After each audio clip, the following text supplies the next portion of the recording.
Cette émission est une réalisation de TCBH, propulsée par Derry Télécom. Tout récemment, la TCBH a atteint 500 abonnés à sa chaîne YouTube. Pour nous, ça représente beaucoup.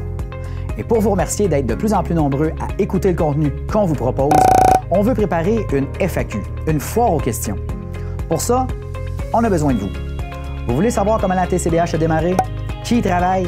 Avoir des anecdotes croustillantes de notre équipe? Toutes les questions sont bonnes. Envoyez-nous vos questions à faqtcbh@commercialoutlook.com. On espère vous lire en grand nombre. Et ça roule. Salut tout le monde, bienvenue à vos infos TCBH. Cette semaine à l'émission, on parle de droits des locataires et de garde en milieu familial. Est-ce que j'ai piqué votre curiosité? Alors c'est parti pour vos infos TCBH.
Donc, comme je viens de le dire, on va parler tout d'abord à l'émission de droits des locataires ainsi que de garde en milieu familial. Tout d'abord, les droits des locataires. J'ai pu assister au lancement de la campagne d'information sur les droits des locataires le 29 mars qui a été tenu par le Centre régional de développement du Bas-Saint-Laurent, communément appelé le CRD du Bas-Saint-Laurent. Et en ce qui concerne la garde en milieu familial, eh bien, le 13 avril, c'était le lancement des projets pilotes spécialement conçus pour la garde en milieu familial.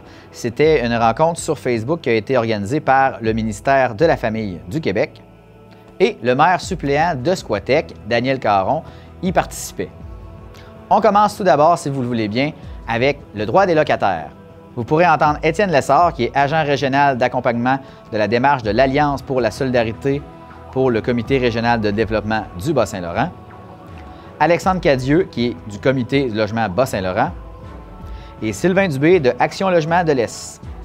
Sur ce, bon visionnement.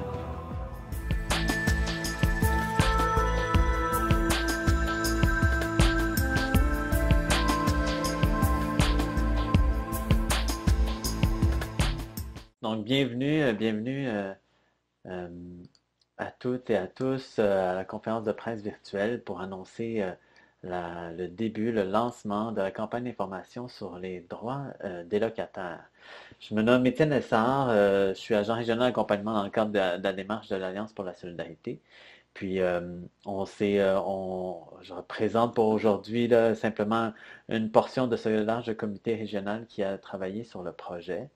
Je vous explique au départ que l'initiative est née dans le fond dans le cadre de l'Alliance pour la solidarité qui est réalisée en collaboration avec le ministère du Travail, de l'Emploi et de la Solidarité sociale. L'Alliance pour la solidarité, dans le fond, a comme objectif de soutenir des initiatives de lutte contre la pauvreté et l'exclusion sociale. Et dans ce contexte, chaque territoire chacune de nos 8 MRC du territoire du Bas-Saint-Laurent devait prioriser des enjeux sur lesquels elle voulait agir donc dans un contexte de lutte à la pauvreté et à l'exclusion sociale. À cette époque, en 2019, 4 des 8 MRC ont priorisé l'enjeu du logement. Et pour pour aller plus loin, les 4 MRC, les gens impliqués au sein de ces 4 comités logements, se sont réunis ensemble au sein d'un comité régional et qui a mené après ça au projet dont on va parler aujourd'hui. Donc, pour en savoir davantage sur le chemin parcouru, sur les réflexions du comité régional de l'Alliance sur l'enjeu du logement qui a mené à cette campagne dont on vous parle aujourd'hui, je passerai la parole à M. Alexandre Cadieux du comité logement du Bas-Saint-Laurent. À toi, Alexandre. Salut, merci Étienne, bonjour tout le monde, merci d'être là ce matin. Donc effectivement, pour commencer au départ du projet, on avait un questionnement assez simple. On se demandait comment améliorer les conditions de vie en lien avec le logement des personnes qui en ont le plus besoin dans nos communautés. Première étape, c'était de déterminer de qui on parle lorsqu'on parle des gens qui en ont le plus de besoin. On le sait, c'est quand on regarde les statistiques, qu'on regarde les nouvelles, qu'on discute avec les gens, les personnes qui sont le plus durement touchées par la crise du logement, en ce moment, c'est en très grande partie des locataires, puis encore davantage des locataires qui ont des faibles revenus. Pour être honnête avec vous, la toute première solution qui a été évoquée, la première avenue qui a été envisagée par les citoyens, par les citoyennes, par les organismes, les intervenants et les intervenantes qui participaient à la consultation du projet, c'était il faut développer des nouveaux logements qui vont être de qualité, qui vont être financièrement accessibles pour tout le monde, même les locataires les plus pauvres. Mais bon, Étienne vous a rapidement présenté le contexte dans lequel prend place la démarche de l'Alliance. C'est inutile de vous expliquer plus pourquoi on n'était pas en position, on n'était pas en mesure de se lancer dans le développement immobilier de HLM ou de coop, ou même de mettre en œuvre, disons, comme une réforme des lois qui viserait à contrôler le coût des loyers, par exemple. Donc, à partir de là, le questionnement, c'était si on n'est pas en mesure de construire, de réparer des logements dans nos villes, dans nos villages, si on n'est pas en mesure de changer les lois, puis améliorer les règles qui protègent les droits des locataires à l'échelle du Québec, par exemple, qu'est-ce qu'on peut faire pour aider à faire respecter le droit au logement? Autrement dit, il fallait trouver quelque chose sur lequel on avait une réelle emprise concrète, compte tenu du contexte dans lequel on était. Puis c'est là qu'on s'est dirigé vers l'idée d'une campagne d'information, de sensibilisation qui avait en fait 2 objectifs principaux. Améliorer les conditions de vie matérielles des locataires, très concrètement, essayer de leur offrir une situation plus avantageuse, mais aussi développer des liens de solidarité entre les locataires, des liens qui ont malheureusement quand même été mis à mal par les 2 dernières années de crise du logement et de crise sanitaire. Donc, la solution qu'on a trouvée à ça, c'est qu'on pouvait au moins essayer de trouver une façon de faire circuler davantage, puis mieux faire circuler l'information sur les droits des locataires qui sont déjà existants, qui sont déjà reconnus par la loi, mais qui sont malheureusement trop souvent méconnus, trop peu souvent défendus, d'où le titre de notre campagne, au Bas-Saint-Laurent, les droits des locataires, ça se défend.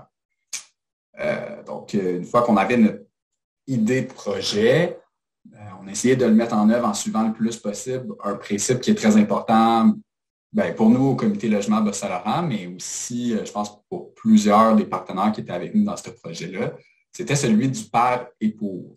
Donc, pour le dire simplement, le par et pour, c'est l'idée qu'en matière de défense des droits, d'organisation, de mobilisation collective, on n'est jamais mieux servi que par soi-même. Donc, qui mieux que des locataires, les organismes qui supportent pour décider de quoi parlerait cette campagne-là, à commencer par les sujets qu'on allait aborder dans la campagne.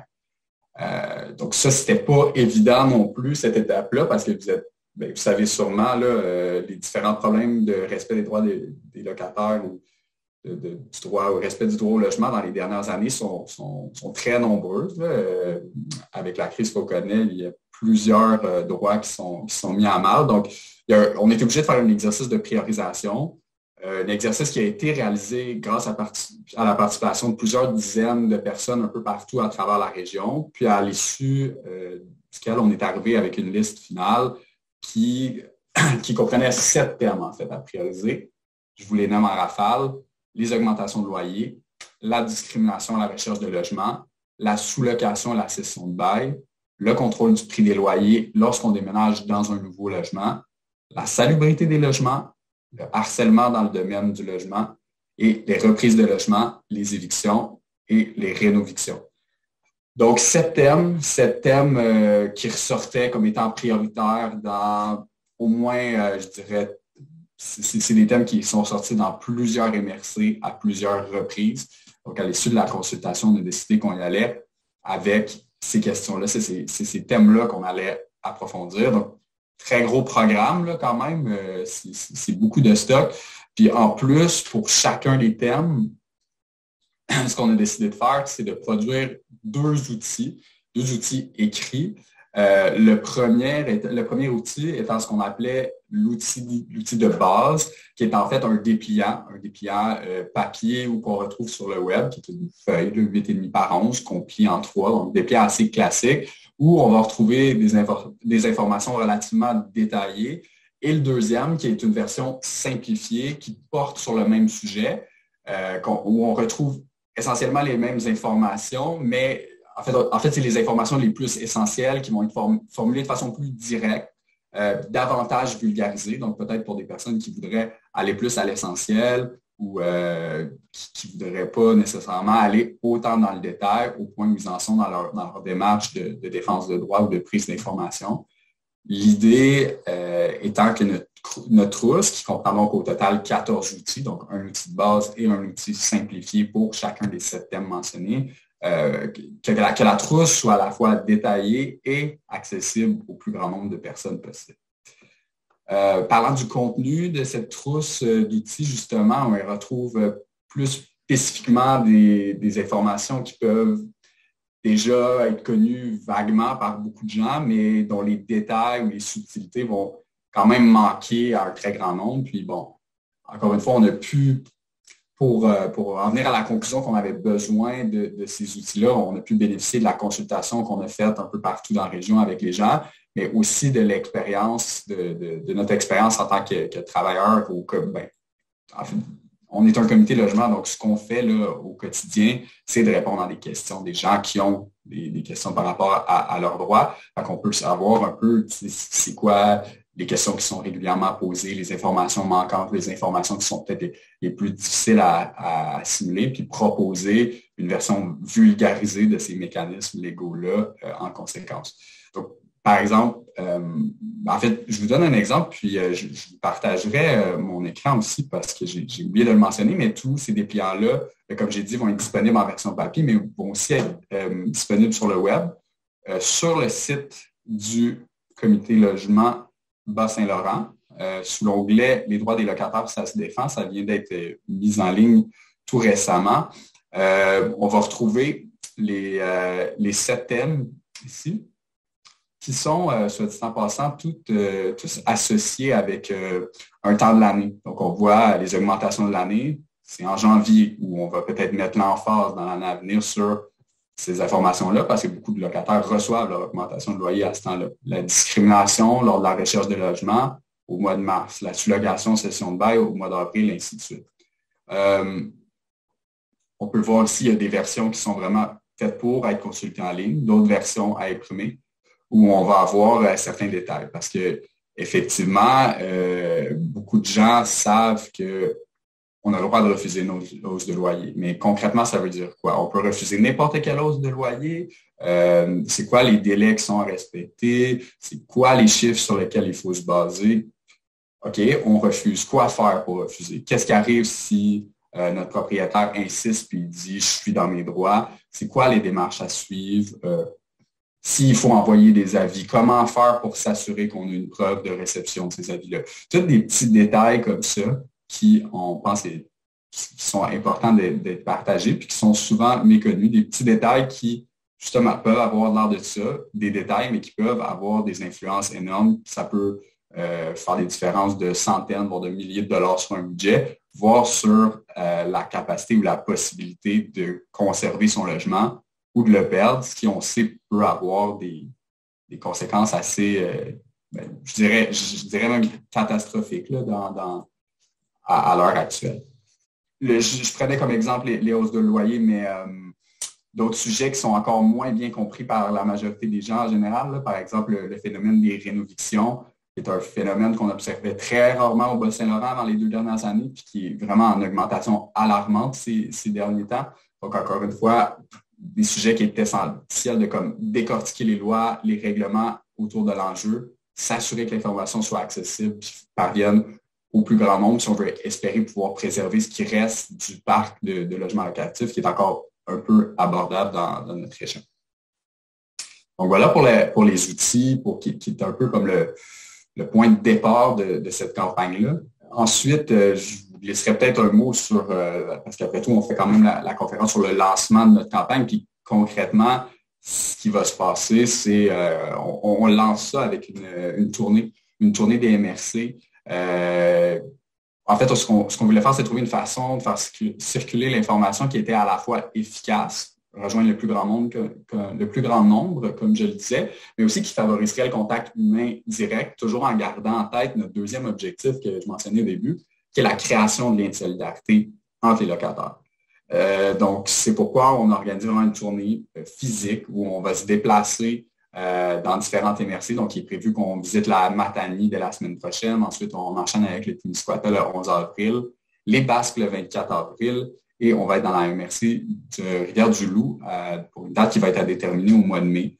On a déjà des gens dans pas mal toutes les autres MRC du Bas-Saint-Laurent qui ont déjà manifesté de l'intérêt. Donc, on va probablement poursuivre les activités éventuellement ailleurs dans les mois à venir. Puis, c'est ça.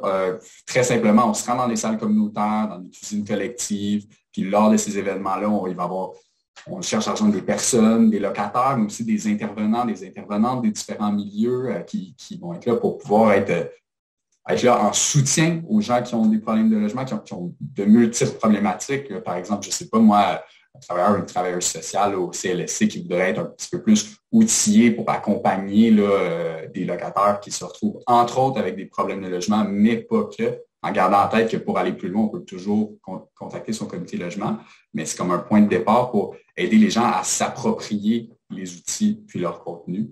Puis c'est pour ça qu'il y a un porte-document qui contient les 14 outils qui vont être remis à chacun et chacune des participants et participantes au courant de ces événements-là. On va prendre le temps de les regarder ensemble.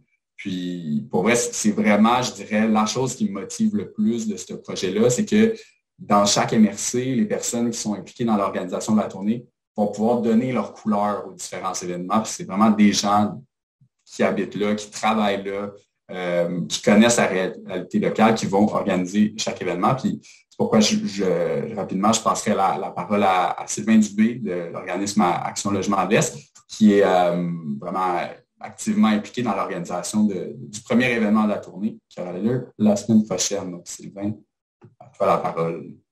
Merci, Alexandre. Peut-être vous préciser qu'Action Logement de l'Est, nous, on a enfin été créé le 24 novembre dernier. Donc, on est un tout nouvel organisme communautaire de défense des droits des locataires. L'activité, la première activité de la tournée va se dérouler le mardi 5 avril à la cuisine collective de Matane, qui est au 221 rue de la Fabrique à Matane. Et puis, comme tous les autres endroits où il y aura la tournée, les gens doivent s'inscrire en communiquant avec, comme à Matane, c'est avec moi à Action Logement de l'Est, vous aurez les coordonnées, et avec Christine du Rivage, pour qu'on puisse s'assurer, parce qu'il n'y a que 50 places à cet endroit-là. Et est-ce que c'est important de dire qu'il va y avoir une boîte à lunch qui va accompagner chaque personne? Donc ça aussi, logistiquement, c'est important de pouvoir être sûr qu'on a la bonne quantité et le bon monde. Ça, c'est pas ça qui va manquer, le bon monde. Effectivement, on va donner une couleur locale dans chacun des endroits qui vont être visités pour avoir un peu de temps pour expliquer aussi à la fois les dépliants, les outils, puis aussi la façon qu'on travaille chacun dans notre milieu pour aider les gens. Il va y avoir une période de questions, d'échanges sur la question du logement. Alors, merci beaucoup, puis bienvenue. Donc, comme vous voyez, c'est à la fois le lancement et des outils d'information qui ont été créés pendant plusieurs mois, dans les derniers mois, par le comité en collaboration étroite avec le comité logement Bas-Saint-Laurent et le comité, dans le fond, des partenaires et citoyens impliqués. Puis la tournée dont je vous rappelle, 4 lieux confirmés.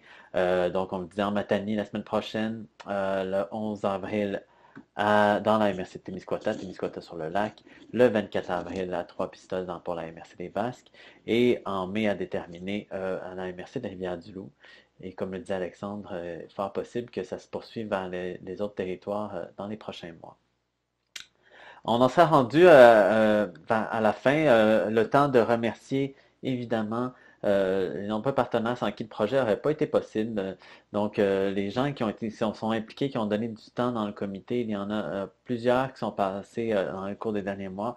Il est possible qu'on en oublie, mais on va y aller au moins avec les principales partenaires organisations qui sont encore là. Donc, le Carrefour Jeunesse Emploi du Témiscouata, évidemment le Comité logement de Bas-Saint-Laurent, Action Logement de l'Est, Collectif régional de développement, la MRC de la Matanie, l'Office régional d'habitation de Rivière-du-Loup, la Corporation de développement communautaire des Grandes Marais, pour ne nommer que ceux-là, et de nombreuses citoyens et citoyennes qui se sont impliqués en cours de route et qui ont amené leur regard sur les outils et amené leur réflexion à travers aussi ce qu'ils vivent comme citoyens et citoyennes locataires.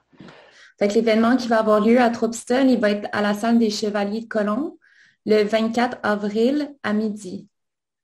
Parfait. Il va y avoir un buffet sur place et dans le fond, on fait ça aussi avec le comité de lutte aux préjugés. Et c'est ça, il va y avoir comme, je pense qu'on attend à peu près 40 à 50 personnes. Grosso modo, il y a 3 enjeux majeurs que je dirais que tout le monde devine. C'est l'accessibilité à des logements abordables. Et par abordable, c'est selon le revenu que les gens ont de disponible pour avoir un toit.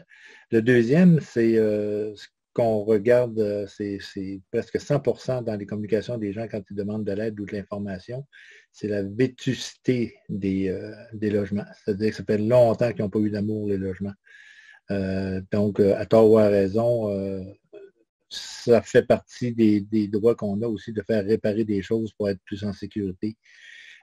Troisième chose, c'est par rapport aussi qu'il y a de plus en plus, Alexandre parlait tantôt, de rénoviction, c'est-à-dire de demande d'éviction, de faire partir les gens pour des raisons qu'après analyse, très souvent, c'est pas nécessairement pour rénover un appartement, mais c'est pour pouvoir pardon, le subdiviser ou être capable de charger plus cher. Donc, on fait face à cette réalité-là. Quatrième élément, depuis 2 ans, il n'y a jamais eu autant de personnes seules. Parce que le tiers du parc locatif est occupé par des gens seuls. Vous saurez deviner qu'une personne seule qui prend un logement, ça équivaut à peut-être, il y a aussi des maisons qui sont transformées, mais grosso modo, c'est l'accessibilité économique d'avoir un logement qui est abordable, le besoin de rénover le parc actuel et puis aussi de pouvoir être capable d'aller où on veut. Quand on subit des situations, on n'a pas de choix de trouver de logement à l'heure actuelle, ni à Rimouski. Matane s'est rendu presque à zéro aussi. Il y a eu beaucoup de ventes de maisons. Il y a eu aussi une migration interrégionale de gens qui sont arrivés massivement de la ville et qui ont acheté des maisons. Pas nécessairement pour les transformer en 2-3 logements. Il y a aussi le phénomène de la récréo-éviction, c'est-à-dire qu'il y a des maisons qui sont achetées mais qui sont utilisées uniquement l'été, dans les périodes qui sont agréables en Gaspésie et autres, au Bas-Saint-Laurent. Et ça, c'est toutes des raisons qui font que, tranquillement, depuis les 24 derniers mois, on assiste que de moins en moins de logements disponibles. On ne parle même pas du Airbnb, puis de tous les logements qui sont clandestins, c'est-à-dire qu'ils ne sont plus du tout affichés et à ce moment-là, il y a une réelle discrimination qui se produit, c'est-à-dire qu'il peut y avoir, regardez dans les sites actuels là, à louer ou à vendre, là, il peut y avoir 30, 40, 50 interventions après 0,5 minutes que quelqu'un annonce un logement qui est dit un beau logement. Là. Donc, il y a une surenchère à l'heure actuelle. Puis oui, il y a beaucoup de gens qui ont quitté les résidences qui coûtent très, très cher, là, et tout inclus. Il y a beaucoup de gens qui ont quitté ça aussi, à cause de la COVID notamment, la peur d'eux. Je vous mentirais si je vous disais que j'ai une idée très précise et complète du déploiement là, de Airbnb dans l'ensemble du Bas-Saint-Laurent, mais je prendrais, par exemple, on a commencé quand même récemment à creuser un petit peu la question. On le sait que la Gaspésie, par exemple, région très touristique, ça fait longtemps, c'est connu, un bon pourcentage petites villes ou de villages qui sont prises avec des problèmes où il y a des logements qui ne sont pas disponibles parce qu'ils sont réservés à l'hébergement touristique à travers la plateforme Airbnb. Par contre, Rimouski, ce n'était pas traditionnellement l'endroit où il y avait le plus d'Airbnb. Les gens étaient souvent de passage. Rimouski n'est pas Gaspé ou n'est pas Percé non plus. Par contre, ça change, puis ça se change très rapidement. Donner un exemple, c'est loin d'être une étude scientifique, mais justement, on a creusé ça. Puis en date de janvier 2022, pour la simple MRC de Rimouski-Neigette, on avait, je pense qu'on a arrêté de compter, autour de 120 logements disponibles sur la plateforme Airbnb. Et nous étions en janvier. Ça va avoir l'air de quoi en mai, en juin, en juillet. Puis là, bon, pas besoin de développer plus pour comprendre que dans une région, dans un lieu comme Rimouski, où on a pour les 2 chambres et plus un taux d'occupation de 0,0%, le fait qu'il y ait plus d'une centaine de logements réservés à l'hébergement touristique à des coûts à la semaine qui valent facilement à un coût de loyer résidentiel mensuel, ça crée des problèmes. Il y a un grand débat. Il n'est pas juste politique, c'est presque un débat moral, mais essayer de comprendre la différence entre un logement social et un logement abordable. Il y a des investissements depuis une vingtaine d'années des différents paliers de gouvernement sur justement les HLM, les OMH. Là. Et puis un logement social, ça ne doit pas dépasser 25 % de ce qu'on a comme revenu. Donc, vous aurez deviné, des gens à faible revenu. Il y a, contrairement à ce qu'on peut penser, il y a une pénurie d'accessibilité à ces logements-là, HLM et autres. Et puis les logements abordables, ce qu'on entend dans l'air du temps, les logements abordables selon le revenu de la personne qui serait comme 30 %. Et les annonces actuelles, c'est des annonces de construire des logements neufs abordables, mais qui équivalent, par exemple, pour un 4,5 comme dans le coin de Matane, sont tous au-dessus de 1100 à 1500 $ pour un 4,5 non chauffé, non éclairé, sont annoncés et déjà réservés pour le mois de juillet. Il n'y en a plus de logements de 4,5 et plus pour des familles qui sont en deçà du 800 $. Donc ça, c'est quelque chose qu'on va jaser après le 5 avril aussi, parce qu'on va quand même se pencher là-dessus, mais il y a les thèmes qu'on vous aborde dans la tournée, mais il y a aussi la réalité terrain qu'on va discuter entre nous. Mais on comprend que donc la trame de fond là, que vous avez un peu abordée dans les dernières minutes montre d'autant plus l'importance pour les locataires d'être bien au fait de leurs droits. C'est là encore tout le sens qui est porté par l'initiative, par la tournée qui va se poursuivre donc le plus intensément dans les prochaines semaines. Mais c'est officiel que dans les prochains mois aussi, il y aura des nouvelles démarches pour diffuser ces informations. Je vous remercie à toutes et tous d'avoir été présents avec nous, présentes avec nous aujourd'hui. Surveillez dans votre coin pour ceux qui sont sur passage à tournée et diffuser l'information pour qu'il y ait des intervenants présents et surtout des locataires qui puissent aussi bénéficier de ces échanges-là. Donc, merci, bonne tournée pour ceux qui y participeront et à bientôt.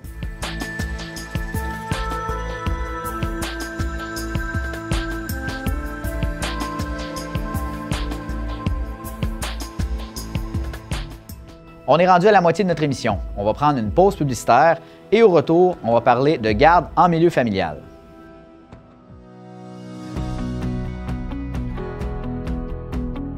Tous ensemble, collectivement, on peut se transmettre des émotions. Alors la contagion émotionnelle, c'est quand une émotion passe d'une personne à une autre personne. Alors soyons des agents et des agentes de contagion émotionnelle positive. Alors pour faire ça, on peut prendre le temps justement de souligner les bons coups, féliciter aussi nos réussites, qu'est-ce qu'on fait de bon, qu'est-ce qu'on a fait de beau, soulever les choses qui ont été positives. On a besoin de se faire contaminer par la joie, par l'espoir, par la création de liens aussi, parce qu'on le mérite dans le fond, on a travaillé fort durant cette année-là, puis c'est important de prendre ce moment-là pour soi.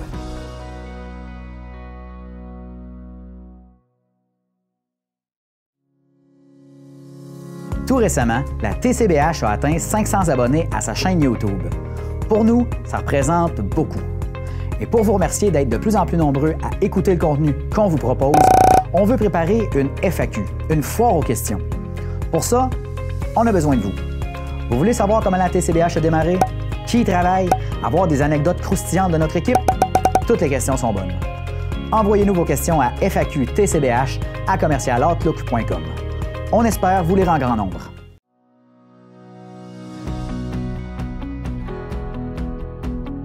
Qu'est-ce que ça vous dit quand je vous dis les mots santé mentale? Des fois, on a le réflexe d'entendre santé mentale puis de penser tout de suite à problème ou à maladie. Parce que c'est vrai, dans les médias traditionnels, c'est ce qu'on entend le plus souvent. On parle de santé mentale par rapport aux problèmes, par rapport à ce qui va pas bien, justement. Mais on parle pas assez de la bonne santé mentale. La bonne santé mentale, ça passe par notre réseau social, d'avoir des bonnes personnes qui nous entourent autour de nous. Ça passe par notre capacité d'adaptation aussi aux nouvelles situations qu'on rencontre, notre gestion du stress, notre gestion émotionnelle aussi. Donc, en bref, c'est de trouver un équilibre entre les divers aspects de notre vie. On peut se demander qu'est-ce qui va bien chez les humains? C'est quoi les belles choses qui ont ressorti de cette année-là qu'on a vécue ensemble? C'est quoi qui vous fait du bien quand vous avez un moment où est-ce que votre santé mentale est fragilisée?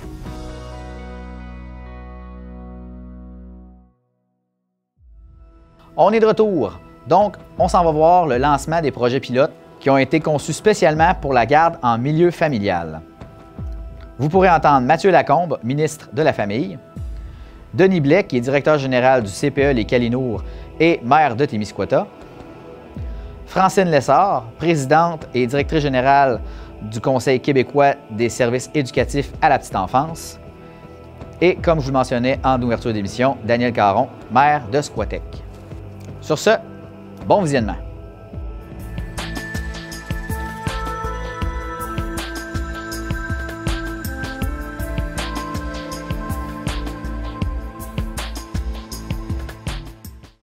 Bonjour, bienvenue à une conférence de presse concernant des projets pilotes de milieux familiaux sous le même toit.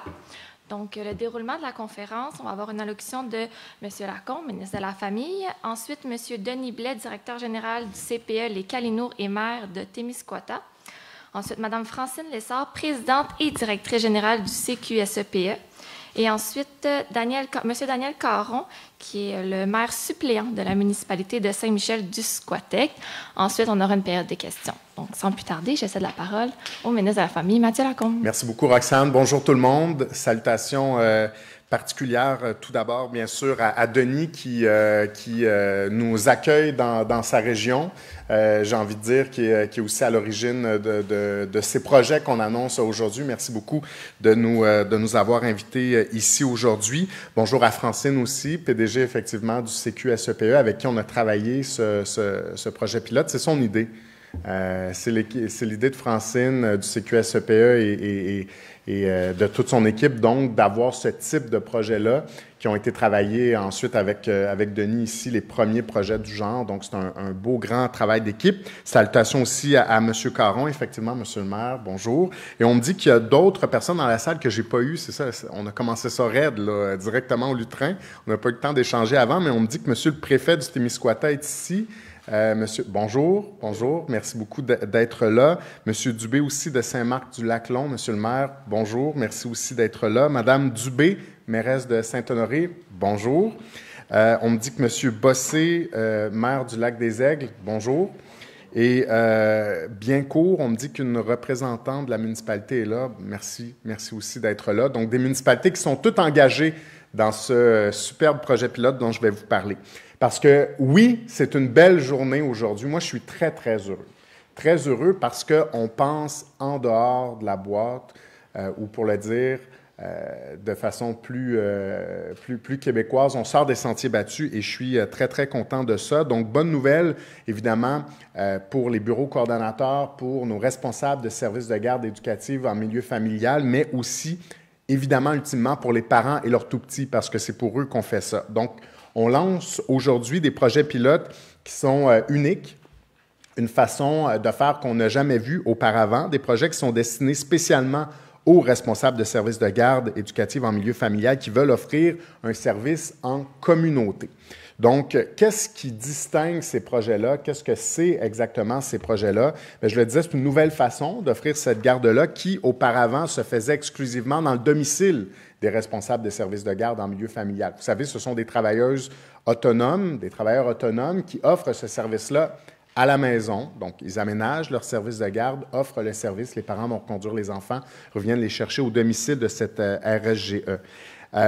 Maintenant, la possibilité qu'on leur offre, c'est d'offrir ces services-là en communauté, donc de sortir de la maison. C'est quelque chose qui nous avait été demandé. Et je vous donne tout de suite quelques exemples très, très précis. Donc, un ou une responsable de service de garde pourrait choisir d'offrir ses services, par exemple, à l'intérieur d'un local qui est fourni par un partenaire de la communauté. Donc, évidemment, on pense aux municipalités, dans le cas qui nous occupe, mais aussi, on pourrait penser à un milieu de travail. Donc, ce serait possible pour une entreprise de dire, j'ai un local de disponible, je l'aménage pour en faire un service de garde en communauté et je recrute, par exemple, une RSG qui viendrait, comme travailleuse autonome, offrir ses services dans mon entreprise pour les employés, par exemple. Ce serait possible de le faire. Même chose pour un milieu scolaire ou un établissement, par exemple, du réseau de la santé, des services sociaux, ou pour un organisme communautaire aussi. Ça pourrait être un partenariat créé entre deux RSGE qui travailleraient dans un même local, qui pourrait, encore une fois, être fourni par un partenaire ou que les RSG auraient elles-mêmes trouvé. Ça pourrait aussi être, encore une fois, 4, par exemple, responsables de services de garde éducative qui joignent leurs forces pour offrir un service à horaire atypique, par exemple, ou 2 personnes pourraient se relever le jour, 2 personnes pourraient se relever, par exemple, pour un deuxième quart plus tard en journée. Donc, vous voyez, les possibilités sont vraiment très, très larges et c'est la raison pour laquelle on voulait faire cette annonce-là et qu'on souhaitait se donner cette possibilité dans le grand coffre à outils qu'on a déjà dans le réseau. Bien sûr, les responsables de services de garde éducative en milieu familial vont conserver leur statut de travailleuses autonomes. C'est important, on sait qu'elles y tiennent, donc elles vont pouvoir le conserver. Et les projets vont conserver tous les avantages qu'on connaît aussi au service de garde éducatif en milieu familial. Ces avantages qu'on connaît déjà, c'est-à-dire un cadre qui est beaucoup plus petit que dans un CPE, par exemple, ou que dans une garderie. Donc, les parents qui aiment ce qu'est la garde en milieu familial, qui existe déjà, ne seront pas dépaysés par ces projets pilotes, par cette nouvelle façon qu'on souhaite voir naître, donc d'offrir cette garde qui va se faire en communauté. C'est quand même né d'un constat, et je pense que Francine, avec qui on en a parlé dès le départ, va être d'accord, c'est né d'un constat qu'on perdait beaucoup d'éducatrices en milieu familial. On en perdait beaucoup qui décidaient de passer à autre chose, d'aller relever de nouveaux défis parce que c'est un emploi qui est exigeant. C'est une fonction qui est exigeante, s'occuper de 6 tout-petits comme ça, d'âge varié, du matin au soir, seuls à la maison, et elles n'étaient pas bien rémunérées non plus. Donc, vous le savez, on a augmenté leur subvention de façon importante, un rattrapage historique, 30 % d'augmentation au terme de la dernière négociation. Ça va nous aider, c'est clair, à régler une bonne partie du problème. D'ailleurs, on le voit dans les derniers mois, on perdait des places depuis 2014, en moyenne 4 400 places au net qui étaient perdues à chaque année. Maintenant, dans les 6 derniers mois, avec tous les incitatifs qu'on a mis en place, on voit la lumière au bout du tunnel. Là. On commence à voir que la vapeur se renverse et on commence à gagner des places en milieu familial plutôt que d'en perdre. Donc, la bonification de la subvention, ça allait aider, bien sûr, mais ça n'aide pas les personnes qui sont tannées ou qui trouvent ça dur de faire ça seules à la maison. Le salaire, la subvention ne vient pas changer ça. Donc, on ouvre la porte maintenant à ce qu'elles puissent se regrouper et donc, ça vient de ce désir qui avait été exprimé sur le terrain. On les a interrogées, on leur a posé des questions à nos éducatrices en milieu familial, à savoir qu'est-ce qu'elles souhaitaient, quels étaient leurs souhaits, comment elles aimeraient qu'on améliore leur quotidien. Ça en faisait partie. Tout comme je l'ai dit, l'augmentation de la subvention, les allègements réglementaires aussi qui sont maintenant bien en selle avec l'adoption du projet de loi 1 qu'on a fait la semaine dernière. Donc, je ne m'étendrai pas plus longtemps, sinon pour vous dire que Tout ça fait partie plus largement de notre grand chantier pour les familles et je veux le marteler ici parce que c'est important. C'est un grand chantier qui est ambitieux pour les familles du Québec. C'est un plan d'action de 5,9 milliards de dollars sur les 5 prochaines années.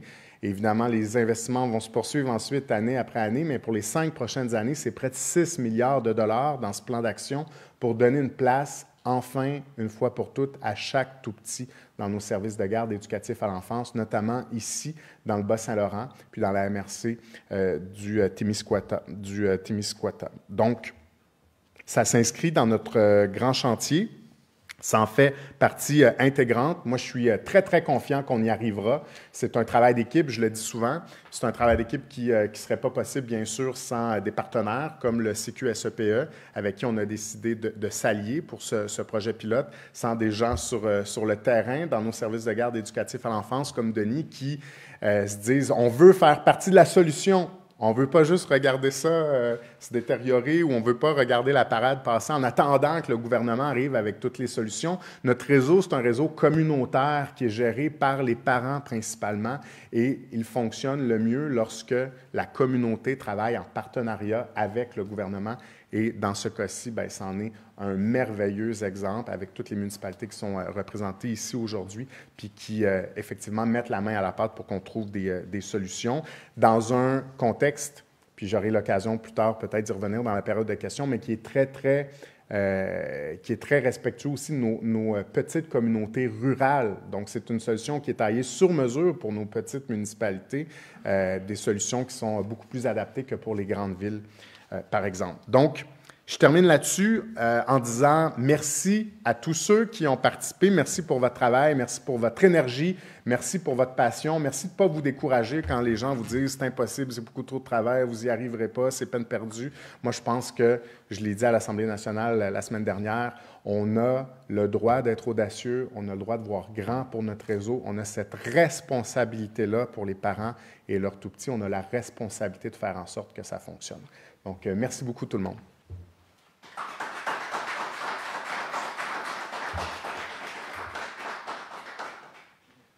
Bien, merci beaucoup, M. Lacombe, d'être là aujourd'hui. Merci aux journalistes de vous être déplacés. Aujourd'hui, de recevoir le ministre dans notre région, c'est pour nous très significatif. D'abord, je veux saluer aussi les gens de mon équipe, les journalistes évidemment, mais on a Caroline Mador, qui est notre éducatrice, je vais vous en glisser mot d'un peu son histoire, qui répond, le projet qu'on vous présente aujourd'hui répond exactement à la situation qu'on vit ici à Squatec. Je vous en glisserai un petit mot tout à l'heure. Martine Lévesque, ma directrice adjointe au bureau coordonnateur, qui fait un travail dans ce dossier-là vraiment exceptionnel. Donc, merci beaucoup d'être là. Il y a à peu près 7 ans, quand je suis arrivé au CPE des Calinours, on était pratiquement en équilibre au niveau des places en installation puis en milieu familial. Donc, les politiciens de l'époque pouvaient quasiment dire au Témiscouata, c'est un enfant, une place. Puis on a senti au fil des ans, justement, M. Lacombe en parlait tout à l'heure, un certain essoufflement. On a perdu beaucoup de RSG en milieu familial pour différentes raisons. Puis on n'arrivait pas à recruter suffisamment d'RSG pour remonter nos places. Donc, on est arrivé à créer une grande pénurie de places au niveau du Témiscouata. C'est sûr que quand on essayait aussi de recruter des nouvelles RSG, souvent, l'aspect des finances sortait. Donc, l'an passé, avec le préfet, M. Pelletier, la plupart des municipalités ont embarqué.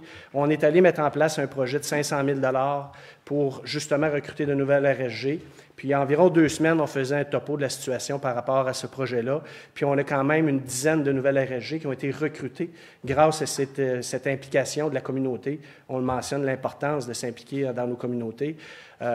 Effectivement, je pense qu'on doit être fiers au Témiscouata de ce qu'on a réalisé à faire parce que oui, le gouvernement travaillait, mais avant même que le gouvernement nous propose certains aménagements fiscaux, le Témiscouata s'était déjà mis en branle et avait été chercher ces 500 000 $-là. Donc, pour le Témiscouata, je vous dirais, c'est tout à votre honneur, les municipalités, d'avoir embarqué avec nous autres, d'avoir cru en ce projet-là, puis on récolte le fruit de notre travail. N'en demeure qu'on avait encore des difficultés de recrutement. On voulait travailler encore plus fort. Donc, il y a environ 3 ans, avec la municipalité de Saint-Marc, on avait évalué la possibilité d'établir une RSG, justement, dans une école où il y avait suffisamment de locaux disponibles. À cette époque-là, nos démarches, même si on avait travaillé très fort, n'avaient pas porté fruit pour différentes raisons. Puis, bien, on n'a pas baissé les bras. On a continué de travailler fort. Moi, j'ai continué d'y croire. Pourquoi? Bien, parce que quand nos RSG quittaient, un des éléments qui ressortait souvent, c'était l'isolement. C'était, bien, moi, j'ai des enfants à la maison, mon conjoint travaille, il est fatigué. On a un certain essoufflement, on quitte. Mais le dossier de Caroline en est un bon exemple. Caroline, très bonne éducatrice, elle aimait son travail, mais à un moment donné, milieu familial, elle a dit, moi, je ne suis plus capable. Donc, on a continué à travailler ça, puis de fil en aiguille, j'ai rencontré Francine Lessard du Conseil québécois, à ma grande joie. On a eu beaucoup de plaisir de travailler ensemble. Évidemment, ceux qui me connaissent un peu, je me suis impliqué dans le Conseil québécois pour amener des idées, faire valoir un peu le point de vue de nos régions. Puis, on a continué à travailler ça. Le projet doit arriver, puis on est capable de soumettre le projet qu'on vous présente aujourd'hui. Donc, je pense qu'il y a un petit peu de nous autres là-dedans, très sincèrement. Puis on a mis l'épaule à la roue, puis on est très heureux de ça. Donc, je reviens avec l'officialisation du projet. Caroline, je savais qu'elle nous avait quittés pour des raisons plus familiales, donc je lui ai lâché un coup de téléphone. Puis, je pense que ça a été automatique. Elle me dit, écoute, dis-moi où est-ce que je signe, puis je pars ça à Squatex, c'est certain. Donc, Caroline, on est venu installer son local il y a quelques semaines, donc elle est prête à ouvrir.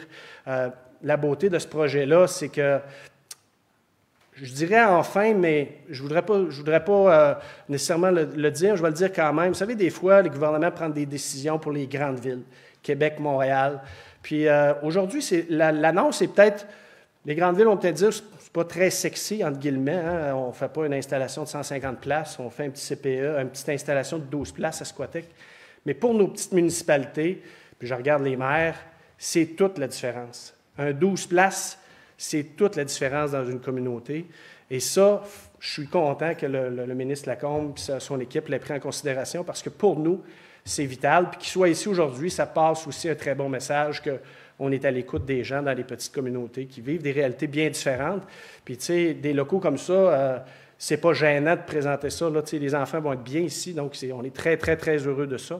Donc, évidemment, ça, c'est quelque chose qui est pour nous très, très important. L'aspect aussi qui est aussi très important, c'est, je l'ai mentionné quand on est allé chercher le 500 000 l'an passé, multiplier des CPE dans des petites communautés, ce n'est pas viable, ce n'est pas pensable. Puis de toute façon, même si on le faisait, ce que ça ferait probablement, c'est qu'on fermerait des RSG. Donc, ce n'est pas possible d'avoir une multitude de petites installations dans nos communautés, mais c'est des projets comme ça qui font en sorte qu'on va réussir à sortir la tête hors de l'eau. Puis moi, je suis convaincu qu'on va y arriver parce qu'on y croit, parce qu'on s'investit, puis parce qu'on fait des efforts tout le monde ensemble, puis que tout le monde est partenaire. On a parlé des municipalités, mais il y a la commission scolaire aussi qui va offrir un local, entre autres, à la municipalité de Saint-Marc-du-Lac-Long. Fait que c'est aussi le milieu scolaire qui s'implique à ce niveau-là. Et pour nous, c'est très, très, très important. Et l'autre aspect qui est aussi plaisant dans ce programme-là, c'est que rapidement, on peut mettre en place des places. Donc ici, le cas c'est le cas ici présentement. On a eu la nouvelle des possibilités qu'on pouvait mettre ça en place, mois de décembre, janvier à peu près. Travailler fort, puis aujourd'hui, à peine 3 mois plus tard, bien, Caroline est prête à ouvrir. Puis là, bien, ce que j'apprenais pas plus tard qu'hier, ce qui est encore plus intéressant, c'est qu'on a réussi probablement à recruter notre deuxième éducatrice, qui est la fille de Caroline. Fait que ça, c'est super. Une jeune relève d'éducatrice qui s'en vient. On a réussi à y vendre le projet. Donc, pour moi, là, c'est une très, très belle journée pour le Témiscouata. On doit être fiers de ce qu'on a fait. Fait que merci aux municipalités qui ont cru à ce projet-là, parce qu'au Conseil des maires, quand j'ai amené cette idée-là, le lendemain, le téléphone sonnait. Les différents maires ici, nous autres, Denis, on est prêts, on veut partir ce projet-là. Donc, puis on voit les efforts, l'investissement que les communautés mettent. Ici, le local était prêt. Les communautés mettent de l'argent pour qu'on ait des beaux milieux. Donc, bravo tout le monde. Merci de votre travail. Merci, M. Lacombe. Puis merci d'être là. Merci beaucoup.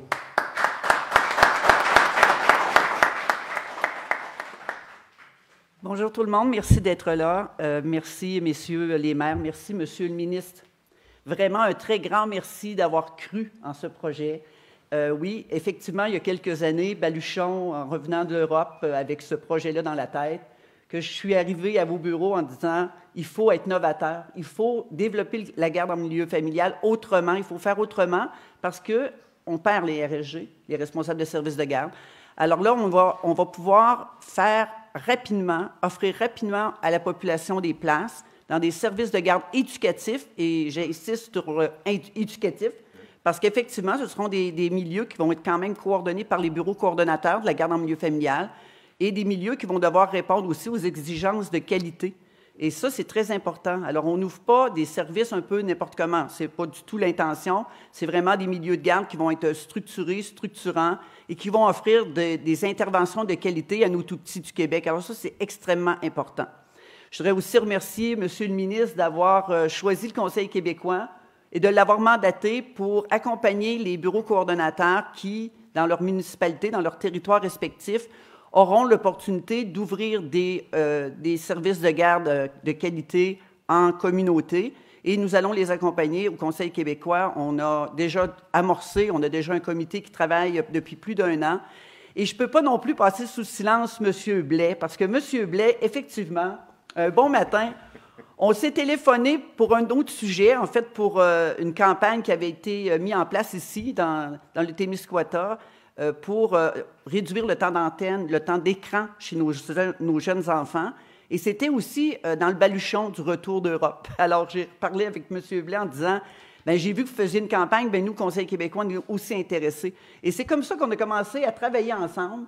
Et c'est comme ça aussi qu'on a travaillé très, très, très près l'un de l'autre, je dirais même si on a une distance physique, pour l'ouverture rapide de ces relais-là. Et aujourd'hui, je suis vraiment très fière d'être ici avec vous et très fière de dire qu'à partir de maintenant, au Québec, on va être novateur et les responsables de services de garde en milieu familial vont trouver un endroit qui va probablement faire bien l'affaire de bien des éducatrices en milieu familial, éducateurs en milieu familial. On parle toujours au féminin, on est en prédominance féminine, mais il y a aussi des éducateurs, il y a aussi des RRG hommes. Alors, on les invite aussi à joindre les rangs.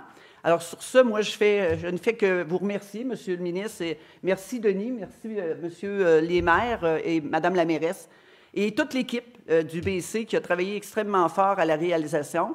Alors, on commence aujourd'hui une grande aventure. Merci beaucoup. Bravo.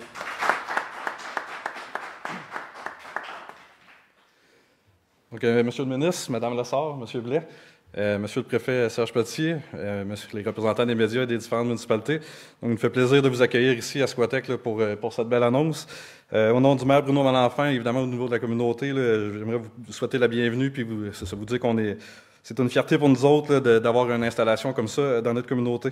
Depuis déjà quelques années, le Conseil de Squatec s'est doté d'une vision d'avenir ayant comme objectif, bien sûr, de revitaliser la communauté, mais aussi d'augmenter le taux de rétention des familles puis attirer des nouvelles familles dans nos communautés parce qu'on sait que les populations sont toujours décroissantes. Donc, on a posé plusieurs gestes en ce sens-là, des investissements, les retours des investissements dans les loisirs, on a mis à jour des infrastructures sportives, on est en train de faire un développement domiciliaire, on a aussi investi pour des développements industriels pour la création d'emplois. Donc, une nouvelle comme aujourd'hui, ça vient un peu boucler la boucle parce qu'on sait si on veut avoir des parents au travail puis des nouvelles familles qui s'en viennent, ça prend des places en garderie. L'annonce aujourd'hui, donc, ça nous permet, comme on a dit tantôt, d'offrir 12 nouvelles places pour les 0-4 ans. Ça nous permet aussi la création de deux emplois dans notre communauté qui est pas rien pour une petite communauté comme nous quand on a des emplois de qualité qui réussissent à se créer. Dès qu'on a pris connaissance de l'existence du projet pilote, monsieur le maire Bruno Malenfant a pris contact avec M. Blais pour trouver le local parfait pour l'installation. Après quelques visites de locaux, on a finalement contacté le club des 50 ans et plus qui occupait le local ici. Puis d'ailleurs, j'aimerais les remercier pour ça parce qu'ils ont été très collaboratifs. Ils ont accepté de déménager à l'étage supérieur puis de laisser 2 places pour faire une installation en service de garde. Ils ont même fait des dons de cuisinière, d'un réfrigérateur. Donc, quand on parle de projets communautaires, c'est vraiment ça qui a lieu ici. C'est toute la communauté qui s'implique pour laisser place à ce projet-là.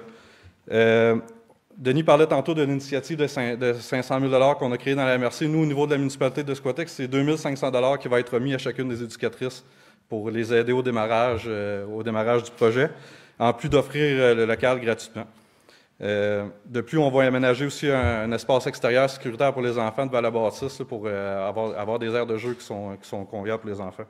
Donc, en terminant, je tiens à vous remercier tout le monde de votre présence, de votre implication. Puis, merci.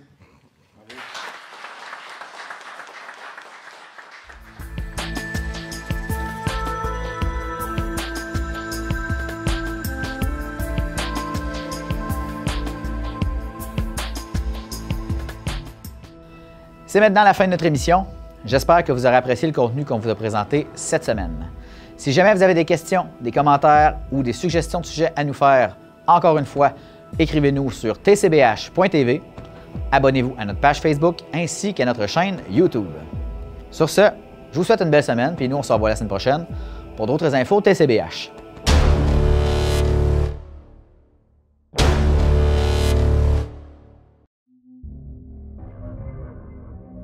Cette émission est une réalisation de TCBH, propulsée par Derry Télécom.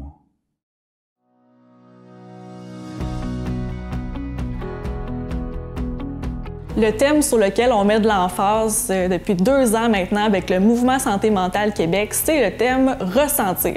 Parce que c'est tellement important justement d'écouter notre monde émotionnel, puis aussi de comprendre les messages que nous envoient nos émotions. Parce que si on ne les écoute pas, nos émotions, le message qu'ils veulent nous transmettre, les émotions vont essayer de faire passer leur message autrement, donc par notre corps. Et là, c'est là que vous pouvez vous demander, voyons, comment ça que je suis fatiguée comme ça? Comment ça j'ai des maux de tête ces temps-ci, des maux de ventre, que j'ai des tensions musculaires aussi? Des fois, c'est parce que c'est des situations qui ont été très lourdes émotionnellement qu'on n'a pas pris le temps de régler et d'aller décortiquer. Et il ne faut pas oublier que les émotions, c'est jamais un signe de faiblesse. Il faut vraiment se rappeler ça. En fait, le fait de comprendre, de vivre nos émotions, c'est là où est-ce qu'elle est toute notre force. Parce que c'est dans le processus de ressentir qu'on va pouvoir, après ça, comprendre c'est quoi les besoins, c'est quoi mes désirs aussi qui sont très importants, c'est quoi mes valeurs aussi qui résonnent en moi, pour après ça pouvoir aller passer à l'action pour que l'émotion crie un peu moins dans notre corps.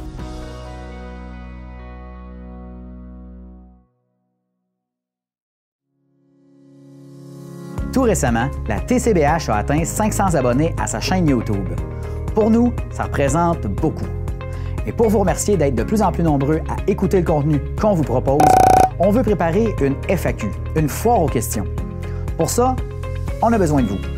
Vous voulez savoir comment la TCBH a démarré? Qui y travaille? Avoir des anecdotes croustillantes de notre équipe? Toutes les questions sont bonnes. Envoyez-nous vos questions à faqtcbh@commercialoutlook.com. On espère vous lire en grand nombre.